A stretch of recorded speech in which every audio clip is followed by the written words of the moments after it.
अस्सलाम वालेकुम दोस्तों, मैं हूं ताहा नसीम और आप मेरे साथ देख रहे हैं TN अरब हिंदी न्यूज़।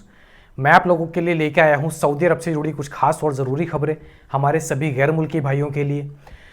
हज उम्रा कमेटी ने आज कौन सी नई गाइडलाइन जारी की हैं, इसके अलावा 6000 से ज़्यादा गैर मुल्कियों को सऊदी अरब के अंदर एक दिन में क्यों गिरफ्तार किया गया, और भी बहुत सारी खबरें हमारे पास आ रही हैं। तो सभी खबरों के बारे में विस्तार से बात करेंगे। आप लोगों से गुजारिश है कि वीडियो में शुरू से लेकर आखिर तक बने रहें ताकि जो सही जानकारी है वो आपको मिल पाए। और अगर आप हमारे चैनल पर नए हैं तो चैनल को सब्सक्राइब करना ना भूलें। तो चलिए खबरों की शुरुआत करते हैं। पहली जानकारी हमारे पास आ रही है मिनिस्ट्री ऑफ इंटीरियर की तरफ से। मिनिस्ट्री ऑफ इंटीरियर ने जानकारी देते हुए ये बताया है कि पिछले एक हफ्ते के अंदर 13,000 से ज़्यादा गैर मुल्कियों को सऊदी अरब में गिरफ्तार किया गया।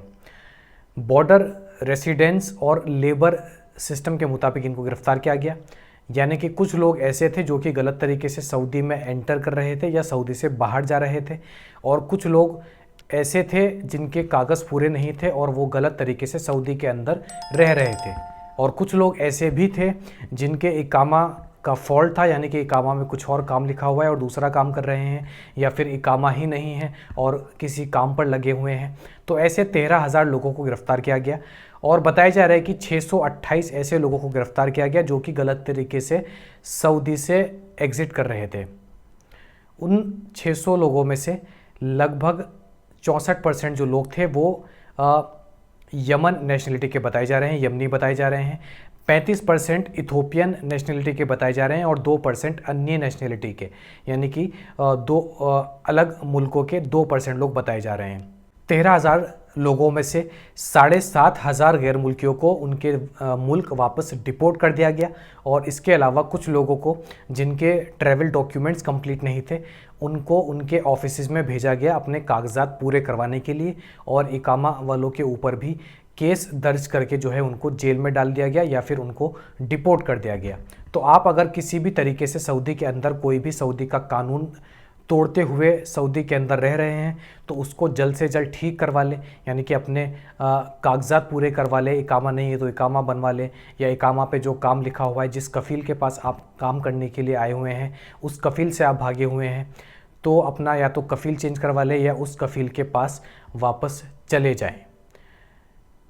गलत तरीके से सऊदी अरब के अंदर रुकना एक बहुत बड़ा जुर्म है, और इसके बदले में आपको जो है डिपोर्ट किया जा सकता है, जिसके बाद आप कभी भी सऊदी अरब में एंट्री नहीं कर सकते सिवाय उम्रा के।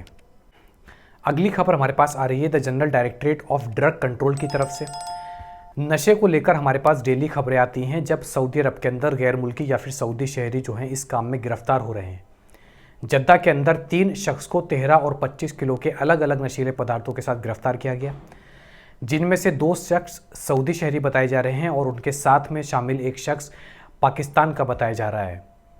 गैर मुल्की पता नहीं क्यों नहीं समझते कि सऊदी अरब के अंदर आप कोई भी का जुर्म करके बच नहीं सकते, और ड्रग्स को लेकर, नशे को लेकर तो एक स्पेशल अभियान चलाया जा रहा है जिसके तहत स्पेशल टीमें और स्पेशल टास्क इनको जो है असाइन किए गए हैं हुकूमत की तरफ से। फिर भी डेली हमारे पास एक नई खबर आती ही है जिसमें हम ये बताते हैं कि गैर मुल्की गिरफ्तार हो चुके हैं, और ऐसे सभी गैर मुल्की जो ड्रग के जुर्म में गिरफ्तार हो रहे हैं उनका सालों तक पता नहीं चलता और सऊदी अरब की जेल में सड़ते रहते हैं, अपने परिवार का और अपना फ्यूचर खुद ही ख़राब करते हैं। तो किसी भी तरीके से आप थोड़े बहुत पैसों के लालच में आकर ये सब कामों में ना पड़ें तो आपके लिए, आपके और आपके परिवार के लिए बेहतर होगा।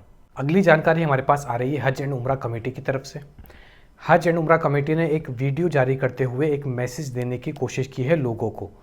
ये वीडियो आप देख लीजिए, आप खुद ही समझ जाएंगे।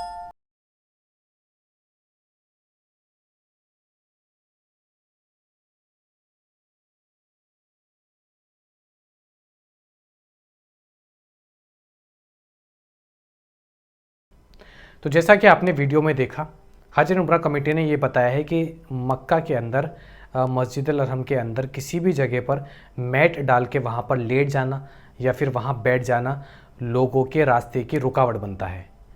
और वीडियो में ये भी दिखाया गया है कि स्पेशल अरेंजमेंट्स किए गए हैं, यानी कि बेडरूम के नाम से आपको अलग एक कॉरिडोर और रूम्स मिल जाएंगे जहाँ पर जाकर आप सो सकते हैं, रेस्ट कर सकते हैं। तो बहरहाल हजरत उमरा कमेटी ने ये कहा है कि मस्जिदुल हरम के अंदर आप कहीं भी जो है अपना मैट डालकर ना बैठे और ना लेटे, जिससे कि लोगों को आने जाने में कोई तकलीफ़ ना हो। अगली जानकारी हमारे पास आ रही है जवाजात की तरफ से। जवाजात के ट्विटर अकाउंट पे एक शख्स ने सवाल पूछा है। उसने सवाल में ये लिखा है कि मेरे ऊपर मेरे कफ़ील ने हरूब लगा दी है, लेकिन मेरा जो इकामा है वो एक्सपायर्ड नहीं हुआ है, उसमें अभी टाइम है, तो क्या इस कंडीशन में मैं अपना कफ़ील स्पॉन्सर बदल सकता हूँ या नहीं बदल सकता। इसके जवाब में जवाजात ने लिखा है कि कफ़ील बदलने के जो नियम हैं उसके तहत आपके ऊपर कोई भी वायलेशन का चार्ज नहीं लगा होना चाहिए। यानी कि आपके ऊपर हरूब लग जाती है, इसका मतलब ये होता है कि आपके कफ़ील ने आपको भगोड़ा करार दे दिया है कि आप अपने कफ़ील को छोड़कर भाग गए हैं और दूसरी जगह पर काम कर रहे हैं।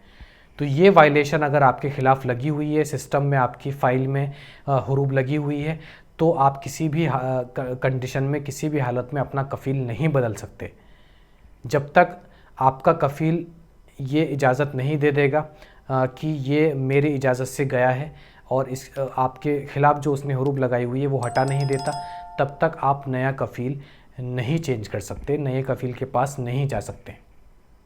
सऊदी अरब के अंदर ये कानून है कि आपके इकामा के ऊपर जो काम लिखा होता है और जिस कफ़ील के पास आप आते हैं, जो आपका स्पॉन्सर होता है, उसके पास रहना और इकामा पर लिखे हुआ काम ही आपको करना है। इसके अलावा अगर आप कोई और काम करते हैं, अपना कफ़ील छोड़कर कहीं और जाते हैं, तो ये बहुत बड़ा जुर्म माना जाता है। इसके बाद आपको ब्लैक लिस्ट भी जो है सऊदी अरब से किया जा सकता है कुछ कंडीशंस में। तो ये थी आज की कुछ खास और ज़रूरी खबरें सऊदी अरब से जुड़ी हुई। ऐसी ही खबरें मैं आप लोगों तक डेली पहुंचाता हूं। इसके अलावा सऊदी अरब के अंदर कोई भी नया कानून आता है या फिर पुराने कानून में कोई बदलाव होता है वर्करों के लिए, तो उसकी सारी अपडेट्स मैं आप लोगों तक पहुंचाता हूं। आपके मन में कोई भी सवाल आता है किसी भी चीज़ के मुताबिक, वो नकल कफ़ाला हो, कफ़ील हो, पासपोर्ट हो, वीज़ा हो, जवाज़ात के मुताबिक कोई हो, इकामा के मुताबिक हो, आप हमसे कमेंट बॉक्स में लिखकर अपना सवाल ज़रूर पूछ सकते हैं। हम आपके सवाल का सही जवाब देने की पूरी कोशिश करेंगे। वीडियो पसंद आई हो तो चैनल को सब्सक्राइब करना ना भूलें और वीडियो को लाइक भी कर दें। मैं ताहा नसीम अब आपसे इजाज़त चाहता हूँ। इंशाल्लाह कल आपसे मुलाकात होगी मज़ीद खबरों के साथ। तब तक अपना ख्याल रखें।